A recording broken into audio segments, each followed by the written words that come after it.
आज हम लोग योग एंड सोल यानी योग से आत्मज्ञान की दिशा में कैसे आगे बढ़ें के बारे में चर्चा करने चल रहे हैं। इसके लिए योग कितने प्रकार के होते हैं इस पर हम लोग जानकारी ले चुके हैं। आज योग के प्रकार महर्षि पतंजल ने योग को 8 भाग में डिवाइड किया। सर्वप्रथम यह 8 भाग क्या है?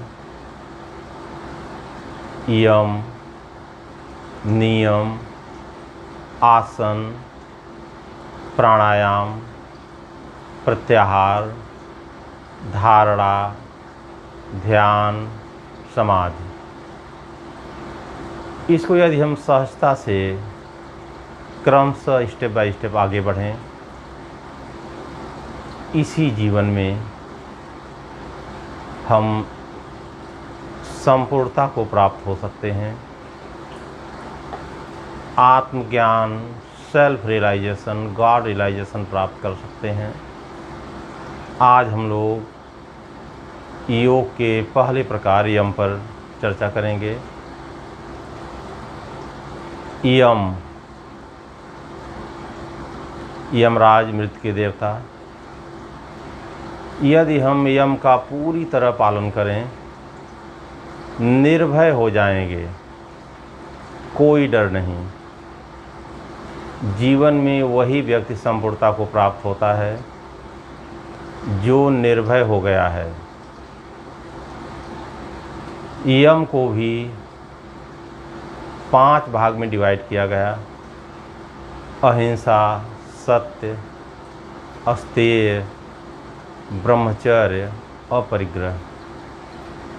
सर्वप्रथम अहिंसा। हिंसा रहित हो जाना ही अहिंसा है। कहा गया है अहिंसा परमो धर्म। इसके लिए हमें अभ्यास करना पड़ेगा। आज का दिन हम लें, कोई ऐसा शब्द नहीं बोलेंगे जिससे दूसरे को कष्ट हो। कोई ऐसा कार्य नहीं करेंगे जिससे हिंसा हो। कोई ऐसा विचार नहीं लाएंगे जिसमें ईर्ष्या, द्वेष, काम, क्रोध, लोभ, मोह हो। हिंसा भी 3 प्रकार की होती है। कृत, जो हम स्वयं इन्वॉल्व होकर करते हैं,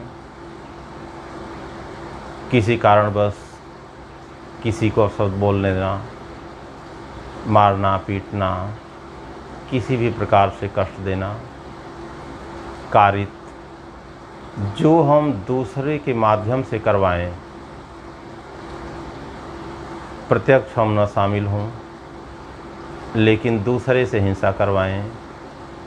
तीसरा अनुमोदित, जहाँ हमारा समर्थन हो, भले ही मौन समर्थन ही क्यों न हो, इसलिए हम प्रयास करेंगे हमारी वजह से मनसा वाचा कर्मणा किसी प्रकार की हिंसा न हो।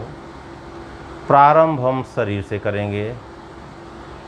सबसे पहले हम स्वयं के ऊपर हिंसा करते हैं। पेट को ऐसा कोई आहार न दें जो पेट में हिंसा पैदा करे। हम लोग इंद्रिय के वशीभूत होकर जीभ की गुलामी की वजह से बहुत ज़्यादा तीखा, नमकीन, बहुत ज़्यादा खट्टा, मीठा लेते हैं। यह कहीं न कहीं हमारे पेट के प्रति हिंसा है। हमेशा याद रखें, जिस प्रकार हम आहार ग्रहण करेंगे वैसे ही हमारे विचार होते जाएंगे। सबसे पहले अन्न का प्रभाव मन पर पड़ता है। कहा गया है जैसा खाए अन्न वैसा हो मन। अतः हम नेचुरल आहार ग्रहण करें, प्राकृतिक आहार।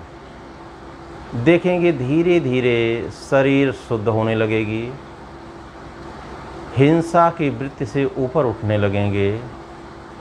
इसके लिए हमें एक संकल्प लेना पड़ेगा। पहले एक दिन का, आज कुछ भी हो, हम जीभ को बहुत चटपटी चीज़ नहीं देंगे। और हमेशा याद रखें, विल पावर बढ़ाने के लिए आज एक ऐसी चीज़ का परित्याग करें जो हमें बहुत पसंद है, और एक ऐसा चीज़ अवश्य ग्रहण करें जो हमें बिल्कुल न पसंद हो। विल पावर बढ़ जाएगा। महावीर जैन साहब थोड़ी सा अहिंसा पर प्रयोग किए, रियलाइज हो गए। हम लोग भी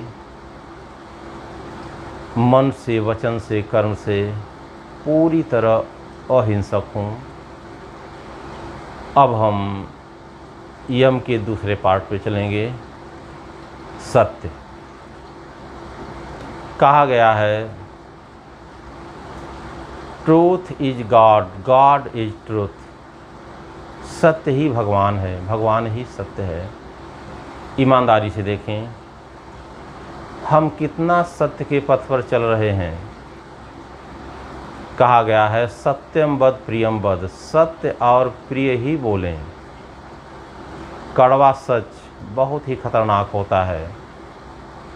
महात्मा गांधी थोड़ी सा सत्य पर प्रयोग किए, कितना आत्मज्ञान से परिपूर्ण हो गए।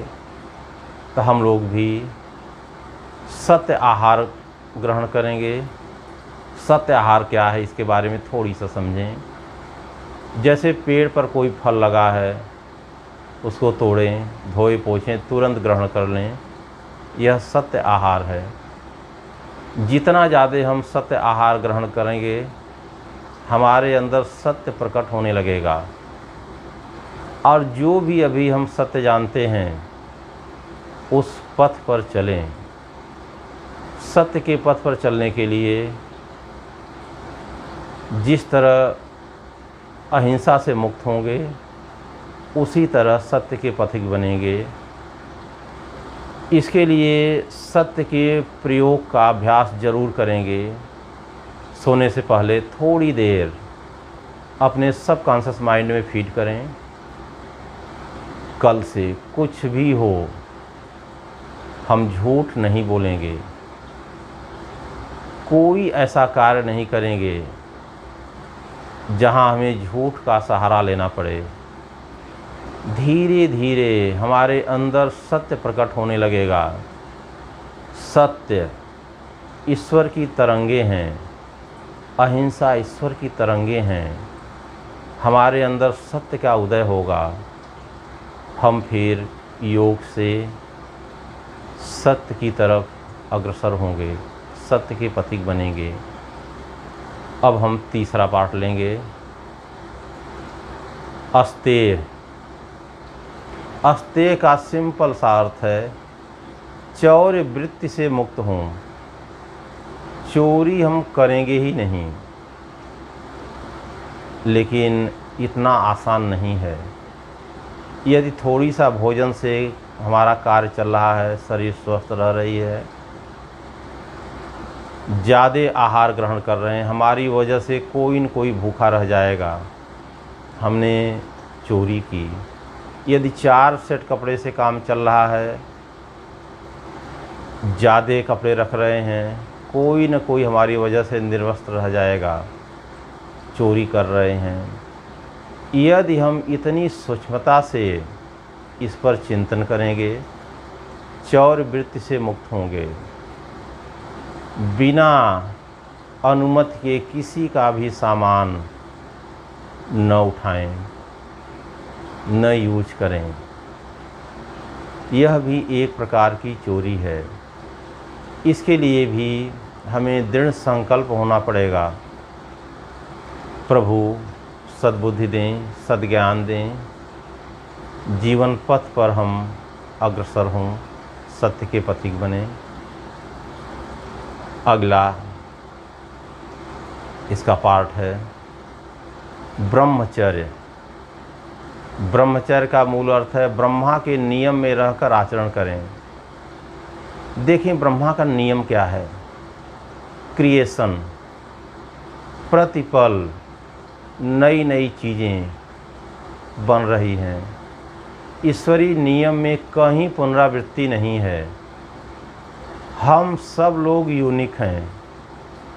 आप अपने को सबसे अलग यूनिक, क्योंकि आप जैसा ब्रह्मांड में दूसरा कोई नहीं। जब नेचर हमें, ईश्वर हमें यूनिक अलौकिक बनाकर भेजा है, हमें भी अलौकिक कार्य करना है।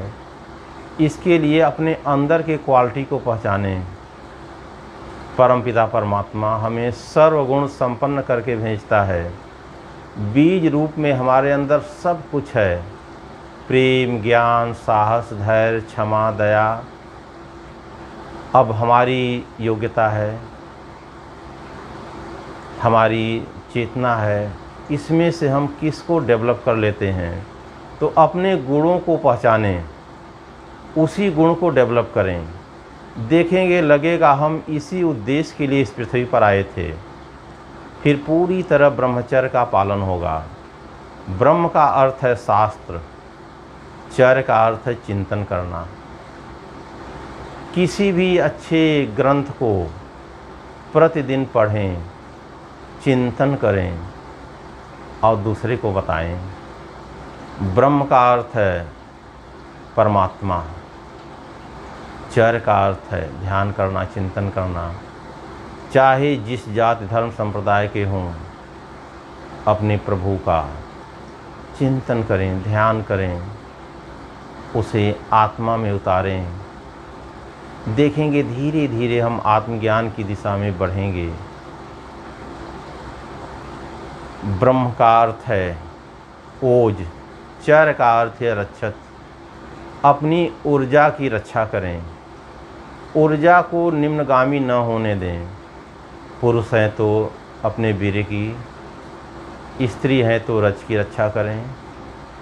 देखेंगे धीरे धीरे हमारे अंदर एक अलौकिक अद्भुत ऊर्जा का संचार होगा।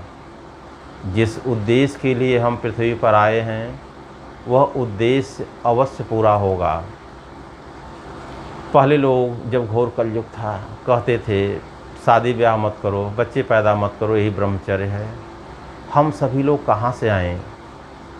विवाह एक पुनीत कर्तव्य है। विवाह का परम उद्देश्य ईश्वर प्राप्ति, दूसरा उद्देश्य एक अच्छे संतान की उत्पत्ति। लेकिन इसको लोग विस्मृत करके केवल आनंद का मार्ग बना लिए हैं। अतः इन वृत्तियों से ऊपर उठें, पूरी तरह ब्रह्मचर्य का पालन करें। योग का, यम का अगला पार्ट है।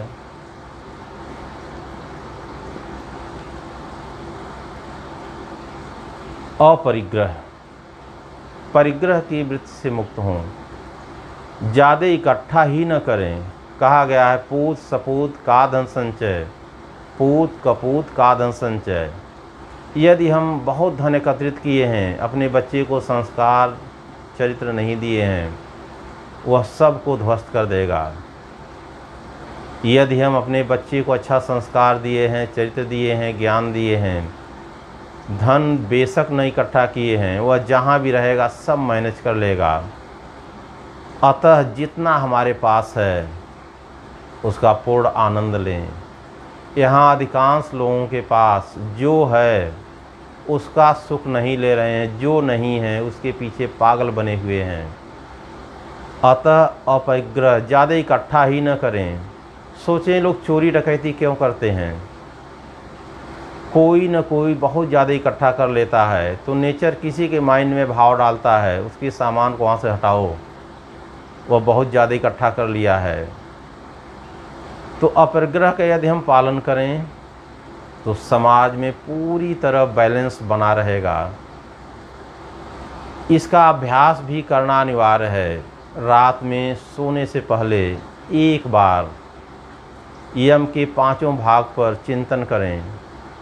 आँख बंद करके मन के अंदर फीड करें, हम पूरी तरह हिंसक होंगे, सत्य के पथिक होंगे, चोरी नहीं करेंगे, ब्रह्मचर्य का पूर्ण पालन करेंगे, इकट्ठा करने की वृत्ति से मुक्त होंगे। इसके लिए 1 मिनट का अभ्यास, जहाँ पर भी आप हैं बैठ जाएं या पीठ के बल लेट जाएं। इमेजिन करें खुले आकाश के नीचे लेटे हुए, चारों तरफ हरी भरी घासें, नेचुरल एटमॉस्फेयर। थोड़ी देर के लिए प्रकृति की गोद में चलें। रात्रि का समय, ब्रह्म मुहूर्त का समय, पास में बहती हुई नदी, झरना, पृथ्वी को देखें कितने दूर तक फैली है। सोचें हम भी विस्तृत हो रहे हैं। यम के 5 भाग हमारे अंदर उदित हो रहे हैं। सत्य प्रकट हो रहा है।